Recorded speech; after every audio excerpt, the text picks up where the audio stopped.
Your cat walks over to you, curls up close, and then does it. That slow, deliberate drag of a rough little tongue across your hand or your arm or your cheek. You sit there and you smile, and maybe you think, well, that's just how cats show love. And maybe you reach down and scratch behind their ears and go back to whatever you were doing. But here's what I want you to sit with for just a moment. What if that lick wasn't just affection? What if it was a message?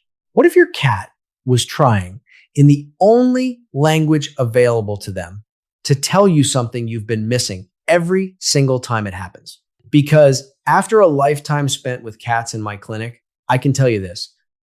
The lick is almost never just a kiss. It is a signal. And once you know how to read it, you will never look at your cat the same way again. Now, before we go further, you might be thinking, okay, my cat licks me sometimes, but they also ignore me for 3 days and knock my coffee off the table on purpose. So how troubled could they really be? And that's a fair thought. But stay with me, because what I'm about to share with you goes well beyond one simple behavior. Your cat is communicating with you in 10 distinct ways every single day, and most owners are missing every single one of them. But what if I told you that once you understand what's behind each of these behaviors, including the licking, you'll have a real window into exactly how your cat is feeling, what they need, and in some cases, whether they are quietly asking for your help? That is the promise of this video. That is exactly what the thumbnail and the title are pointing to, and I am going to deliver every bit of it right now. Welcome back, my friends.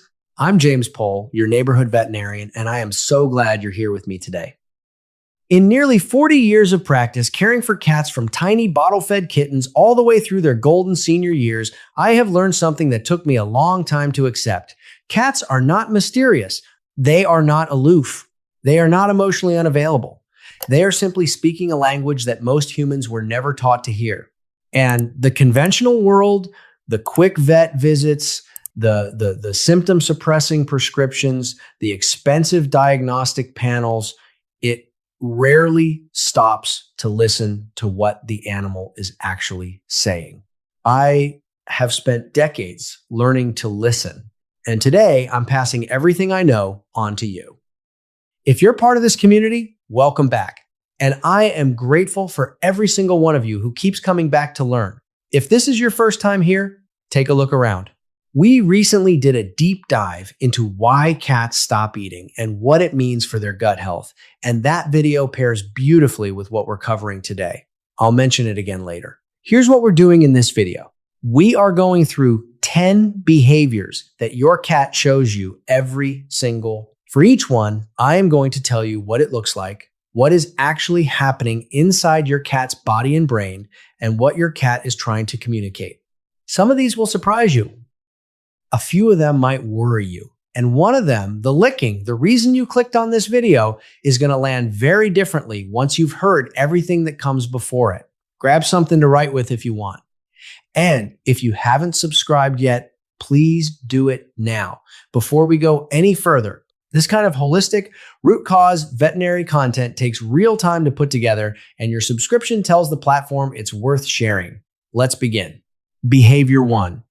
Your cat slow blinks at you. You're sitting across the room and your cat is watching you perfectly still, those half-closed eyes fixed on yours, and then slowly they close them. Not a full sleep, just a long, deliberate blink. And you probably smile and think, oh, they're just sleepy. They are not sleepy. Here's what's happening inside your cat's nervous system. In that moment, the amygdala, which is the brain's threat detection center, is actively standing down. When a cat feels genuinely safe, truly calm and unguarded, the stress hormones cortisol and adrenaline drop, the pupils relax, and the eyes soften. A slow blink from a cat is the behavioral output of a nervous system that has decided right here, right now, I am not in danger. I trust this place. I trust this person. In feline body language, breaking eye contact by closing the eyes is the opposite of aggression. Direct, unblinking eye contact in cats is a threat signal. So closing their eyes in front of you is, in a very real sense, a gift. It is your cat saying, I am willing to be vulnerable with you. You can slow blink back, hold their gaze softly, let your eyelids drop slowly, and hold the closed position for a second before opening again. Many cats will return it.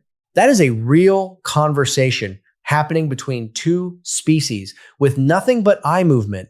If your cat almost never slow blinks, if they tend to watch you with wide, tense, fully open eyes most of the time, that tells you something too. It means their nervous system is not fully at rest in your home, and that's worth paying attention to. Behavior 2. Your cat brings you something dead, or at least partially dead.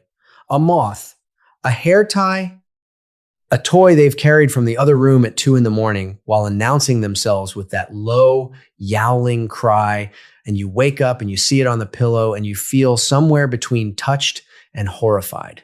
Here is the biology behind this.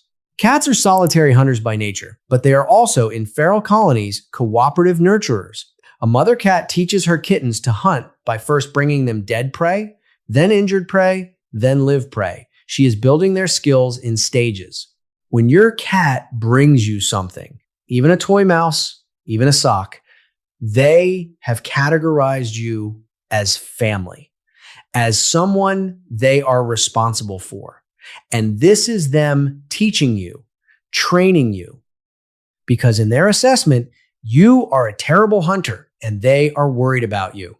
But what if I told you the nighttime vocalization that often accompanies this behavior is its own separate signal? That yowl is not just pride. In some cats, particularly those approaching middle age or older, repetitive nighttime vocalization while carrying objects can be an early sign of anxiety, of cognitive changes, or of thyroid irregularities. So, if this is happening frequently and your cat seems unsettled in other ways, please do mention it at your next veterinary visit. Behavior 3.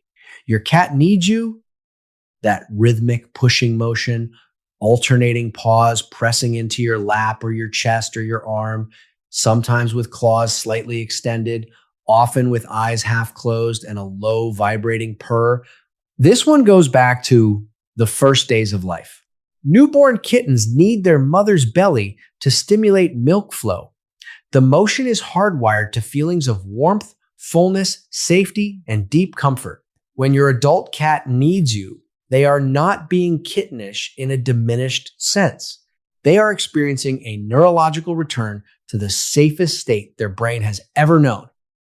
The oxytocin released during kneading, in both the cat and, research suggests, in the human being needed, is the same bonding hormone released during nursing and during close social contact. You are, in that moment, their mother, their safe place, and their comfort object all at once. But here's what I want you to notice. Needing that is very intense, very prolonged, or that happens obsessively on fabric rather than on you, can be a sign of stress or of early weaning. Kittens taken from their mothers before 8 weeks of age often develop compulsive kneading or suckling behaviors on blankets and soft surfaces. If that resonates, the root cause is emotional insecurity, and it responds beautifully to routine, to consistent handling, and to environmental enrichment. Behavior 4. Your cat follows you into every room, including the bathroom. You get up, they get up. You walk to the kitchen, they walk to the kitchen. You close the bathroom door and they sit outside it and slide their paw underneath it. Now, I know the joke. Cats are supposedly the independent ones. But what's actually happening here has a name in behavioral science. It's called proximity seeking, and it reflects a secure attachment bond. Studies conducted in the last decade confirm that cats form genuine attachment bonds to their owners with the same secure and insecure patterns we see in dogs and in human children. Your cat following you is not neediness. It is evidence that you are their safe base. They feel most regulated when you are in view, and following you is how they keep their own nervous system calm. But what if this behavior escalates suddenly? What if a cat who was previously independent starts following you room to room, obsessively, vocalizing, refusing to be alone, even for a few minutes? That can signal a pain response Cats in early organ disease, particularly kidney disease or hyperthyroidism, sometimes become clinically anxious and hyper-attached. Sudden, escalating clinginess in a previously independent adult cat is a red line behavior for me. Have them evaluated. Stay right with me, because what's coming next is the part that changes how you see your cat completely. Behavior 5. Your cat shows you their belly, but reacts when you touch it. You're on the couch. Your cat rolls over and presents their full underside to you like an offering. You reach down to give it a rub, and suddenly there are teeth and claws involved, and you are bleeding and confused about what just happened. Here's the thing, my friends. The belly display is not an invitation. I know that feels counterintuitive, but in feline social behavior, exposing the ventral surface, the belly, is an expression of trust, not a request for contact. Your cat is saying, I feel safe enough to show you my most vulnerable area. They are not saying, please touch it. The reflex that fires when you make contact is called the tickle reflex, or the petting-induced overstimulation response. The skin across the belly is loaded with sensory nerve endings, and the stimulation crosses a threshold very quickly, triggering a defensive reaction that is involuntary. Your cat is not betraying you. Their body simply reacted before their brain could intervene. The correct response when your cat shows you their belly is to appreciate the trust it represents without taking it as permission. Let them roll, smile, maybe offer a gentle scratch on the chest or under the chin instead. Over time, with a cat who is truly bonded to you, some will eventually tolerate brief belly contact, but push that boundary too quickly and you undermine exactly the trust the behavior was expressing. Behavior 6.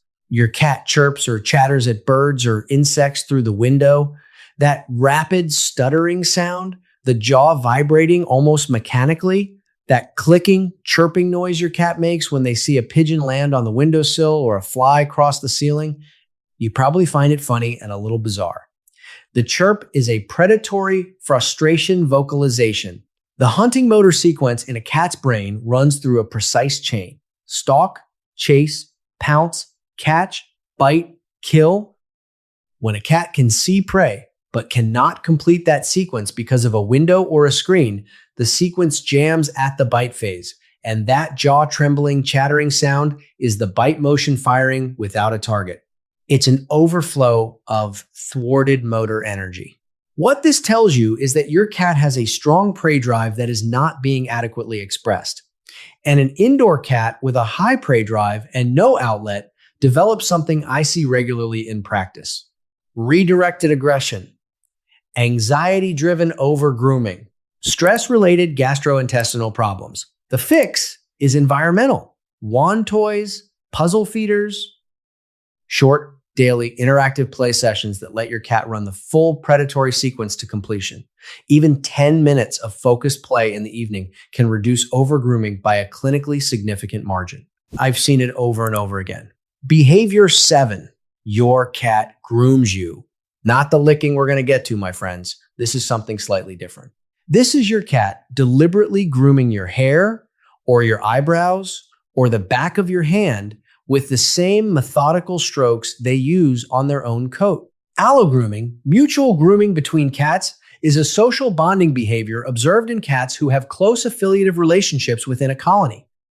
It is reserved in feline social structure for individuals your cat considers part of their inner group.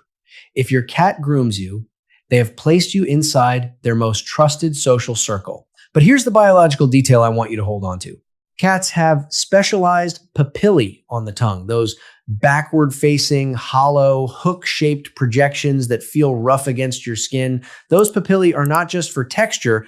They are designed to distribute saliva deep into the coat and to stimulate the sebaceous glands in the skin. When your cat grooms you, they are, on some level, treating you the same way they treat a cat they genuinely care for. Notice whether your cat grooms you more when you seem stressed or unwell, because cats are acutely sensitive to changes in human cortisol levels through smell. There is real evidence that cats seek proximity and initiate grooming behavior more frequently when their owners are emotionally dysregulated. They are not just being affectionate. They are responding to something they've detected in you. Behavior 8. Your cat knocks things off tables and surfaces deliberately. The pen, the glass, the remote control, one paw, slow and deliberate until it goes over the edge and they look directly at you while they do it. This is not mischief. It is not spite. It is information gathering behavior combined with attention seeking. And the two things are connected in a very specific way. Cats are obligate explorers. Their brains are wired for novelty seeking, for testing the physical properties of objects in their environment. The push and watch behavior is a real investigative strategy, testing mass, predicting trajectory, confirming whether an object is alive and will react. Young cats do this constantly. Adults do it too, particularly when they're bored. But the direct eye contact is the second layer. Your cat has learned through operant conditioning that knocking something off a surface produces a reaction from you. Even a negative reaction, even you saying their name in frustration and getting up is still social engagement. It is still you paying attention. And for a cat with insufficient stimulation, any attention is better than none. If your cat does this frequently, do not look at them, do not react, and do not pick the item up while they're watching. Address the root cause instead. More play, more environmental complexity, more moments of intentional engagement on your terms before they feel the need to demand it. Behavior 9. Your cat sits on your chest or your lap when you are unwell. You have a migraine. You have a fever. You are more tired than usual, and you've barely moved all day. And suddenly the cat, who normally keeps a respectful distance, is draped across you, heavy and still and purring. Here's what I believe is happening. After everything I've seen across all these years, your cat's sense of smell is approximately 14 times more acute than yours. They are detecting changes in your body chemistry in real time. Elevated cortisol, shifts in skin pH when you run a fever, the changed breath chemistry of physical illness or emotional distress. They know something is different before you've said a word. And then there is the purr itself. Cats purr at frequencies between 25 and 150 hertz.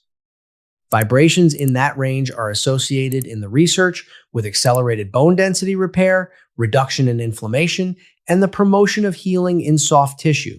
We do not fully understand the mechanism, but the pattern across the literature is consistent enough that some researchers have proposed the cat purr as a self-generated healing mechanism. When your cat lies on you and purrs, they may be offering you something genuinely therapeutic, not symbolically, but physiologically. Receive it graciously. Behavior 10. And now we are here.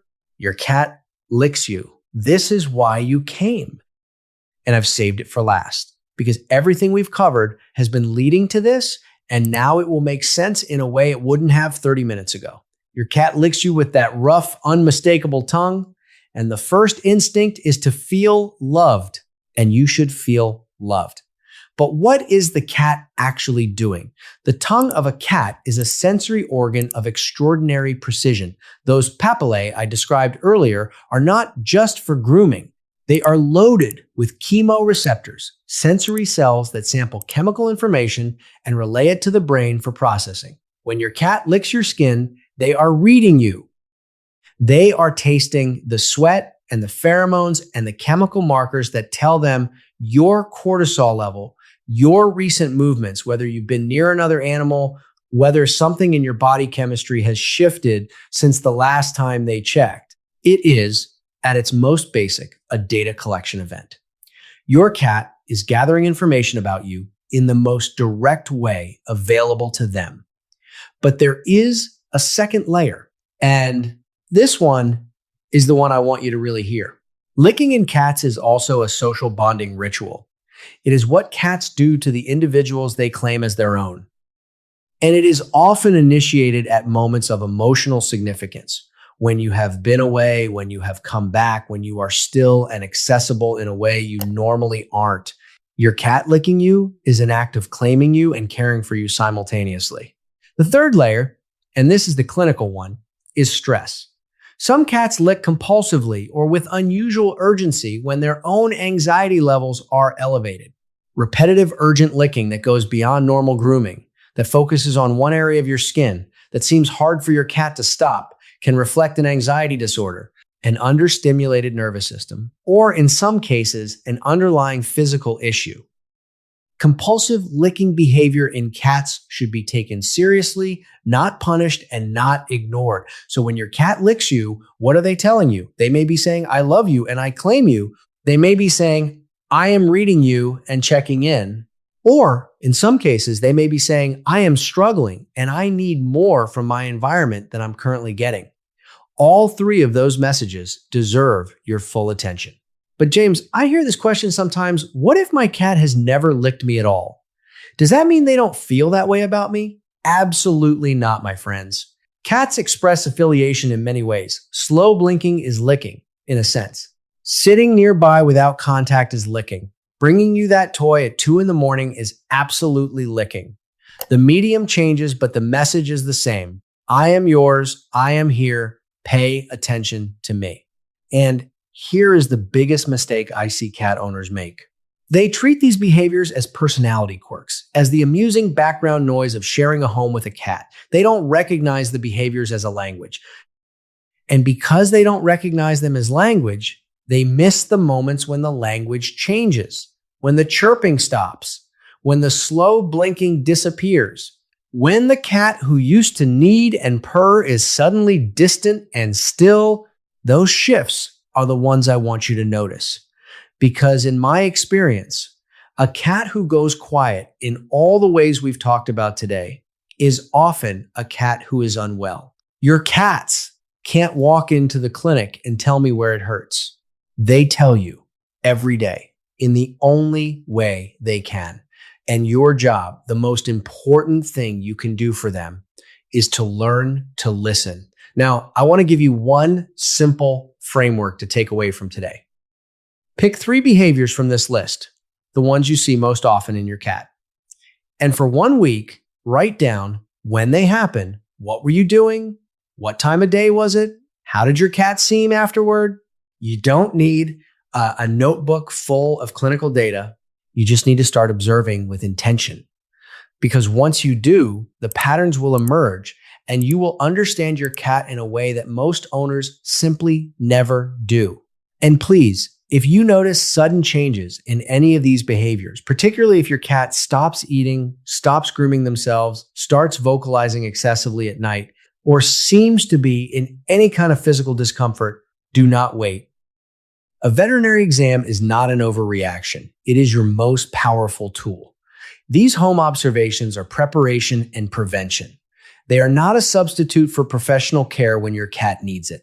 The fact that you are here, watching this, absorbing all of this, tells me everything I need to know about you as a pet parent. You are not the kind of person who just fills the bowl and hopes for the best. You are paying attention. You are trying to understand the creature you've chosen to love.